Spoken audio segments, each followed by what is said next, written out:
So మరి ఆడుదాం ఆంధ్రకి సంబంధించి రోజా గారు అవినీతికి పాల్పడ్డారని మరి నేపథ్యంలో రోజా క్లీన్ బౌల్డ్ అయ్యే ఛాన్స్ అయితే ఉందంటూ కూడా ఆరోపణలు అయితే వినిపిస్తున్నాయి. మరి దీని గురించి డిస్కస్ చేయడానికి మనతో పాటు జనసేన రాష్ట్ర అధికార ప్రతినిధి శ్రీనివాస్ గారు ఇప్పుడు మనతో ఉన్నారు. నమస్తే సార్. సార్ మరి అంటే ఆడుదాం ఆంధ్రకి సంబంధించి రోజా గారు అవినీతికి పాల్పడ్డారని అండ్ అలాగే 40 కోట్ల వరకు అవినీతి జరిగిందని, సో ఈ నేపథ్యంలో రోజా గారు క్లీన్ బౌల్డ్ అవుతారు అంటూ కూడా వార్తలు అయితే వినిపిస్తున్నాయి. సో ఏ విధంగా చూడొచ్చు అంటారు? రాష్ట్రంతో ఆడుకున్నారు, రాష్ట్ర భవిష్యత్తుతో ఆడుకున్నారు. ఇప్పుడు రోజా గారు మాట్లాడితే ఆవిడ గొంతు మనం ఏంటన్నది, ఆవిడ భాష ఏంటన్నది, మనకి ఆమె హావభావాలు ఏంటన్నది మనం గతంలో అసెంబ్లీలో చూసాం, బయట చూసాం. అంటే మహిళా నాయకురాల్లో ఆవిడంత వల్గారిటీగా ఎవరు మాట్లాడుండరు. కొంచెం సినిమాకి సంబంధించినటువంటి కాబట్టి ఇంకొంచెం ప్రచారం ఎక్కువ ఉంటుంది కదా, రకాలు చేసింది. సరే, ఈ రోజున ఆమె గతంలో పర్యాటక శాఖ మంత్రిగాను, తర్వాత ఏమో యువజన క్రీడా శాఖ మంత్రిగా కూడా చేసింది. ఆ దాంట్లో భాగంగానే మీకు గుర్తుండే ఉంటుంది, ఋషికొండలో అక్కడ ప్యాలెస్ కట్టుకున్నాడు జగన్మోహన్ రెడ్డి. ఆ ప్యాలెస్ గురించి ఏమన్నారు ముందు? రకరకాలుగా మాట్లాడి, లేదు అది టూరిజం డెవలప్మెంట్ గురించి అన్నారు. అప్పుడు ఈ టూరిజం మినిస్టరే మరి అది ఎందుకు కట్టారో, ఎలా కట్టారో, దాని జరిగిన అవినీతి ఏంటో, అది కట్టేటప్పుడు వీళ్ళు చేసినటువంటి విధానం ఏంటో, అంటే ఎవరో చూడనివ్వకుండా పరదాలు కట్టి, గ్రీన్ మ్యాట్ కట్టి, రకరకాలుగా చేసి తొలిచేసి కొండను తొలిచి కట్టారు. సరే, ఆ విషయం పక్కన పెడితే, ఆ తర్వాత ఈవిడి క్రీడా శాఖ మంత్రిగా ఆడుదాం ఆంధ్ర అనేటువంటి ఒక ప్రోగ్రాం పెట్టి రకరకాలుగా, అంటే దాంట్లోని యువతని క్రీడల్లో ప్రోత్సహించాలి అనేటువంటి కాన్సెప్ట్తో చేసినటువంటి ప్రోగ్రామ్ని అసలు విషయం అది. కానీ దానికి ఎవరిని చేసే క్రీడ ఆడిన వాళ్ళందరూ, ఆటలు ఆడిన వాళ్ళందరూ ఎవరో మళ్ళీ వైఎస్ఆర్ కాంగ్రెస్ పార్టీ సంబంధించిన వాళ్ళే. గిఫ్ట్లు కూడా వాళ్ళకే.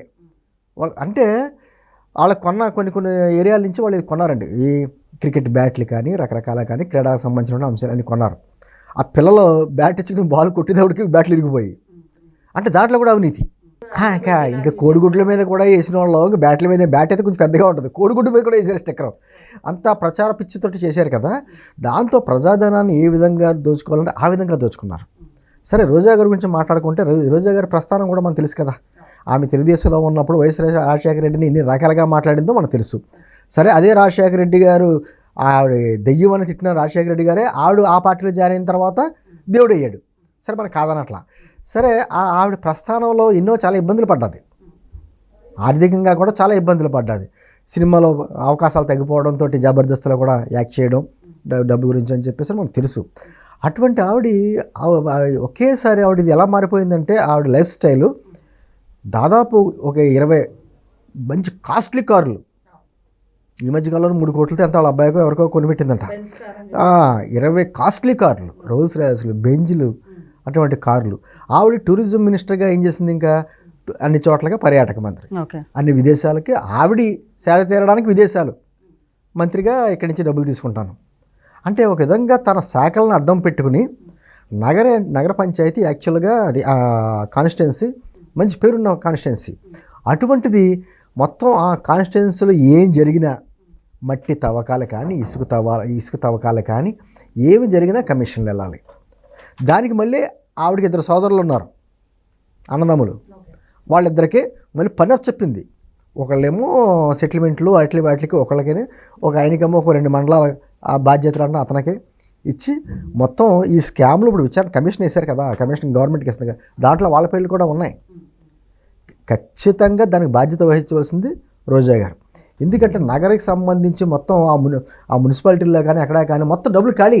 సరే, ఇంకొకటి అంటే ఇప్పుడు 40 కోట్ల నిధులు అవినీతికి పాలయ్యారని చెప్తున్నారు. కాకపోతే 47 రోజుల్లో 100 కోట్ల వరకు అయితే ఖర్చు చేశారు దీనికి సంబంధించి అని చెప్తున్నారు. కోట్లు అన్నది ఇప్పుడు మళ్ళీ లిక్కర్ స్కామ్ వచ్చింది. లిక్కర్ స్కామ్ ఎంత అంటున్నారు? 3,500 కోట్లు అంటారు అఫీషియల్ లెక్కలో. అన్అఫీషియల్ లెక్కలో దాదాపు 35,000 నుంచి 40,000 కోట్లు ఉంటుంది. అలాగే ఇప్పుడు ఇది కూడా అంతే, 40 కోట్లు అన్నది ఆ రోజు కార్యక్రమాలు జరిగినటువంటి నిర్వహణలో జరిగినటువంటి లోపాల విషయంలో ఏదో కొంచెం వాళ్ళకి దొరికిన ఆధారాలతో పెట్టారు. నిజంగా విచారణ మొత్తం పూర్తి స్థాయి విచారణ జరిగితే ఎన్ని వందల కోట్లు వస్తాయో బయట తెలియదు. అసెంబ్లీలో మినిస్టర్ గారు చెప్పారు కదండి, ఇది దాదాపు 400 కోట్ల స్కామ్ అన్నారు. అఫీషియల్గా దొరికింది 40 కోట్లు. నీ అంటుంది మాట్లాడితే విరిచిపడిపోద్ది. చంద్రబాబు నాయుడు గారి మీద, లోకేష్ గారి మీద, పవన్ కళ్యాణ్ గారి మీద రకరకాలుగా మాట్లాడతా నోరు పారేసుకుంటాలో ఆమె ఏమంటుందో మనకు తెలుసు. ఈ మధ్యన కూడా గెలిచిన ఎమ్మెల్యేని ఏముంది, గాలినా కొడుకులు అని మాట్లాడింది. దానికి పాపం మా రామనాయుడు గారు కరెక్ట్గా ఇచ్చారు. అంటే గాలినా కొడుకులు అంటే ఎవరిని అన్నారు? ఆ గాలి మాటలు అని చెప్తూ కొన్ని గాలి మాటలు మాట్లాడారు. దానికి అంటే నేను ఆ భాష మాట్లాడలేను, కానీ ఆవిడకి తగ్గ భాషలోనే ఆన రామనాయుడు గారు మనం కౌంటర్ ఇచ్చాడు. ఆయన ఎవరికి గాలి ఉందో, ఎవరికి గాలి లేక ఓడిపోయారో అని కౌంటర్ ఆయన ఇచ్చాడు. ఆ భాష మనం మాట్లాడలేం అని అంటుంది. నేను ఏమంటానంటే ఆ విధంగా నోరు పారేసుకుంటా ఏదో రకంగా హైలైట్ అవ్వాలి, ఏదో రకంగా జగన్మోహన్ రెడ్డి గారి కనుసన్నల్లో ఉండాలి, ఆయన మెప్పు పొందాలి, మళ్ళీ ఏదో రకంగా పదవులు పొందాలి, ఇటువంటి ఆశతోటి ఆవిడ చేసినటువంటి స్కామ్. ఆవిడ మిగతా స్కామ్లు ఎలాగ ఉన్నా కూడా ఆవిడ విషయంలో ఆవిడ లోకల్గా చేసినటువంటి నగర కాన్స్టిట్యూన్సీకి సంబంధించి ఎన్ని దోపిడీలు చేసినా వాటిలన్నింటిలో దొరకవచ్చు. కానీ ఆడుదాం ఆంధ్రలో మాత్రం ఆడుకుంటారు. ఖచ్చితంగా ప్రభుత్వం ఆడుకుంటుంది. ఎందుకంటున్నానంటే మామూలుగా ఈ పిల్లలకు సంబంధించినటువంటి క్రీడల్లో ప్రోత్సహించవలసిన వాటిలో కూడా స్కామా. సరే, ఇప్పుడు మీరు అన్నట్టు వైసీపీకి జగన్మోహన్ రెడ్డి గారి హయాంలో అన్ని అవినీతి పనులు బయటపడుతున్నాయి, వరుస అరెస్టులు కూడా జరుగుతున్నాయి. సో ఇప్పుడు రోజా కూడా మళ్ళీ క్లీన్ బోల్డ్ అయ్యే ఛాన్స్ ఉందంటారా? దీన్ని క్లీన్ బోల్డ్ అంటే ఆల్రెడీ రోజా అరెస్ట్ ఖాయం. ఒక రోజు లేట్ అవ్వచ్చు. అంటే మళ్ళీ రకరకాల సెంటిమెంట్లు వస్తాయి. ఒక మహిళా నేతను అరెస్ట్ చేశారు, ఇటువంటి సింపతి గెయిన్ చేయాలని ప్లాన్ చేస్తూ ఉంటారు ఏదో రకంగా. దాంట్లో వాటిలన్నింటినీ కూడా మరి చూసుకోవాలి కదా ప్రభుత్వం. అందులోని ఆడు ఎన్ని బంగ్లాలు కట్టి ఉందన్నారు. ఇప్పుడు మనం మాట్లాడుకుంటున్నటువంటి ఈ బంజారా హిల్స్, శ్రీనగర్ కాలనీలు కూడా ఉన్నాయి. ఆవిడకి సంబంధించినటువంటి వాళ్ళ కాన్స్టిట్యున్సీలో కట్టుకుంది. చెన్నైలో, హైదరాబాదు, చెన్నై, బెంగళూరు, నగరిలో ఇన్ని భవంతులు కలుగుతాయి. భవంతులు కట్టు ఎక్కడి నుంచి వచ్చినాయి రూపాయలన్నీ అంటుంది. ఇవన్నీ ఎక్కడి నుంచి? పోనీ ఆవిడ ఏమన్నా ఈ మధ్యన ఏమన్నా స్టార్గా ఏమన్నా యాక్ట్ చేసి ఏమన్నా? సరే, అదే ఇదే విషయం తనను అడగగా అంతకుముందు తను అన్నారు, అంటే నేను హీరోయిన్గా ఎన్నో కోట్లు సంపాదించాను, జబర్దస్త్ షో వలన నేను చాలా రెమ్యునరేషన్ తీసుకున్నారు, మీరందరూ అక్రమాలు చేస్తారంటున్నారు, దీని వల్లనే నా స్థాయి పెరిగిందంటే. అదే ఆవిడ అక్రమాలు చేసిందా సక్రమాలు చేసిందా ఆవిడ నోటు మాటతో చెప్తే కాదు కదా. అన్ని కమిషన్ ప్రభుత్వం అన్నీ లాగుతుంది. ఈడీ కూడా వస్తుంది, అన్నీ వస్తాయి. డిపార్ట్మెంట్స్ అన్నీ కలిసికొచ్చి ఈవిడికి ఇన్ని ఆస్తులు ఎలా కట్టింది. పునః భర్త ఏమైనా ఈ మధ్యకాలంలో ఏమైనా స్టార్ డైరెక్టర్గా ఉన్నాడా? ఆయన ఖాళీగానే ఉన్నాడు పాపం. నేను అంటుంది ఈవిడ ఆస్తులు ఎక్కడెక్కడ సంపాదించింది, ఎక్కడెక్కడ పెట్టుబడి పెట్టింది, ఇన్ని భవంతులు కొన్నది, ఇన్ని బంగారాలు కొంది, ఇన్ని కార్లు కొంది, అన్ని బయటకు వస్తాయి లెక్కలో. అంటే అలాగే సార్, అంటే దీనికి సంబంధించి 125 కోట్లు అయితే శాంక్షన్ చేసింది ప్రభుత్వం. అయితే రోజా కానివ్వండి, ఆయన సోదరుడు కూడా గుట్టుక్కునం మింగేశారు ఇదంతా కూడా అంటూ కూడా వార్తలు. 125 కోట్లు అన్నదమ్మా అఫీషియల్గా రిలీజ్ చేసిన అమౌంట్స్. అంటే ఆ రోజు వాళ్ళ కార్యక్రమాల నిర్వహణ కావచ్చు, వాళ్ళకి భోజనాలు పెట్టిన కావచ్చు, వాళ్ళకి వసతులు ఏర్పాటు చేయడం కావచ్చు. పాపం వసతులు లేవు, సరైన భోజనం పెట్టలేదని చెప్పి క్రీడాకారుల పాపం వచ్చిన వాళ్ళందరూ ప్లేయర్స్ అందరూ వాళ్ళ పెట్టారు. మళ్ళీ ఎవరో విజేతలు ఎవరో వాళ్ళ పార్టీకి సంబంధించిన వాళ్ళ పిల్లలు వాళ్ళకైతేనే విజేతలకి అనౌన్స్ చేయడం. అంటే దాదాపుగా ఈ దాన్ని అడ్డం ఆడుదాం ఆంధ్ర అంటే క్రీడా శాఖలను అడ్డం పెట్టుకుని ఆడుదాం అన్నది దాంట్లో ఒక పార్ట్ అంతే. దానికి సంబంధించి వస్తువులు కొనడం కావచ్చు, లేకపోతే ఆ నిర్వహణ కావచ్చు, ఈ వీళ్ళకి వసతులు ఏర్పాటు చేయడానికి అనేక రకాలుగా దోపిడీ చేసేసారు.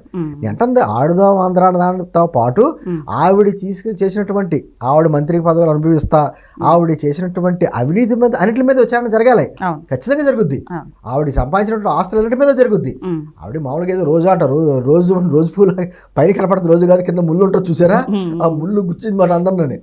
ఆ విధంగా అంత అవినీతి చేసి ఆవిడ కప్పిపుచ్చుకునేలాగా ఏదో బయటకు వచ్చి నీతి వాక్యాలు చెప్తా, ఏదో తిరుపతి శ్రీవారి భక్తురాల్లాగా ఇప్పటికీ మారతలా రోజు బ్యాచ్లు వేసుకుని తిరుపతి వెళ్తానే ఉంది పాపం.